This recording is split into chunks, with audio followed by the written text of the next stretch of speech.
বিএনপির যে ভুল ত্রুটি চলার পথে সেইগুলো ছিল, সেইগুলোকে কাটিয়ে উঠে তিনি ভালোর দিকে যেতে চান, সাম্যের দিকে যেতে চান, গণতন্ত্রের দিকে যেতে চান।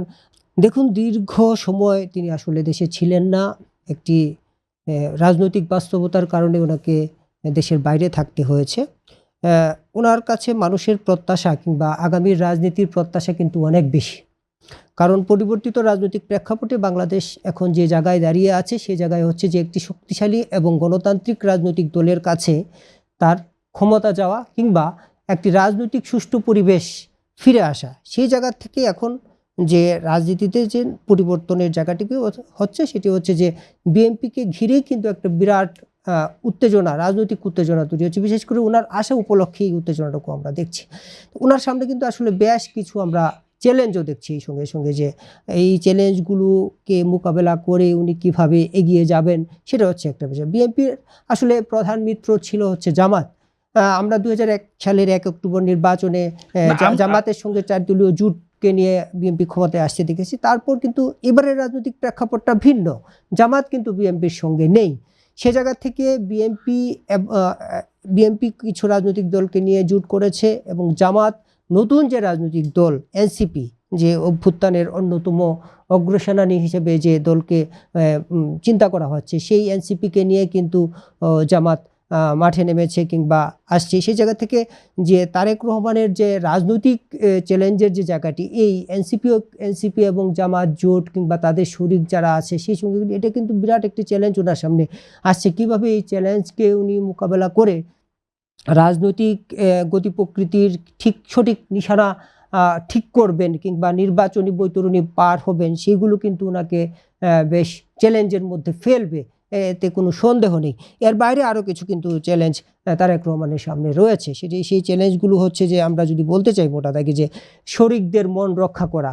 এখন দীর্ঘ সময় তারেক রহমানের দল কিংবা বিএনপির সঙ্গে যারা ছিলেন, তাদের মন রক্ষা না করার একটি বিষয় কিন্তু নির্বাচনকে সামনে রেখে আসছে। বিশেষ করে জোট গঠন প্রক্রিয়ার আমরা দেখেছি যে এলডিপির কিন্তু যে কর্নেল অলি আহমেদ ওনার সঙ্গে নেই, ওনাকে ছেড়ে চলে গেছেন। এবং তিনি যেই দলটিতে গিয়েছেন, যে সারা জীবন কর্নেল অলি আহমেদ যেই দলটির বিরুদ্ধে সারা জীবন কথা বলেছেন, বিএনপিও ছেড়েছিলেন যে জামাতের সঙ্গে যুক্ততার কারণে, সেই দলেই কিন্তু উনি ফিরেছেন। এবং আজকে কিন্তু উনি রাজনীতিতে কি বার্তা দিচ্ছে, এই ব্যাখ্যা উনি দেওয়ার চেষ্টা করেছেন।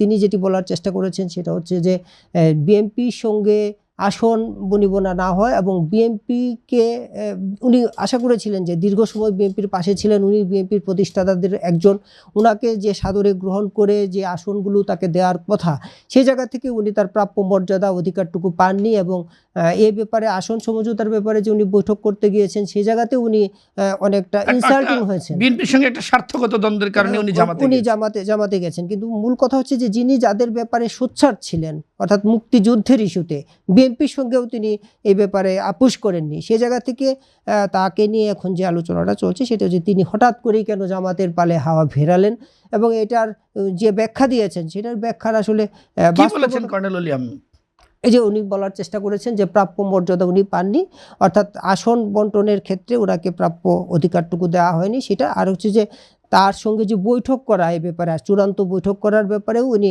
আত্মমর্যাদার গ্লানি হয়েছেন, তাকে 2 ঘন্টা বসিয়ে রাখা হয়েছে সেই জায়গায়। আসলে এই বিষয়টি গুরুত্বের সঙ্গে বিএনপি আসলে কখনো বিবেচনা করেনি, তাকে কিভাবে মর্যাদা দেওয়া হবে কিংবা। জনাব তারেক রহমানের একটি বার্তা পেয়ে গেছি আমরা, যে সব ভুলে গিয়ে অতীতের যে তার প্রতি যে ধরনের দমন পীড়ন নির্যাতন, যেই কারণে তিনি দেশের বাইরে নির্বাসিত জীবনযাপন করেছেন, এবং নির্বাসনে থাকার পরেও গত 17 বছরে জনাব তারেক রহমানকে নিয়ে যেই ধরনের কথাবার্তা বলা হয়েছে, এসব কিছু ভুলে গিয়ে জনাব তারেক রহমান সামনের দিকে এগিয়ে যেতে চান। এইটা আমাদের রাজনীতির গুণগত পরিবর্তনে কি ভূমিকা পালন? নিশ্চয়ই এই বার্তাটুকু সত্যি রাজনীতিতে খুব ইতিবাচক আমার কাছে মনে হয়। কিন্তু হচ্ছে যে উনি যে কথাটি বলার চেষ্টা করেছেন, কথার বিশ্লেষণ, কিন্তু এই বিশ্লেষণের তাৎপর্য কিন্তু অনেক গভীরে থাকতে পারে। উনি একটি যে ভুলে যেতে চান, ওনার প্রতি যে অন্যায় যদি হয়ে থাকে, অবিচার হয়েছে, এটি একটি দৃশ্যমান চিন্তা কিংবা আমরা সাদা চোখে যেটা দেখছি।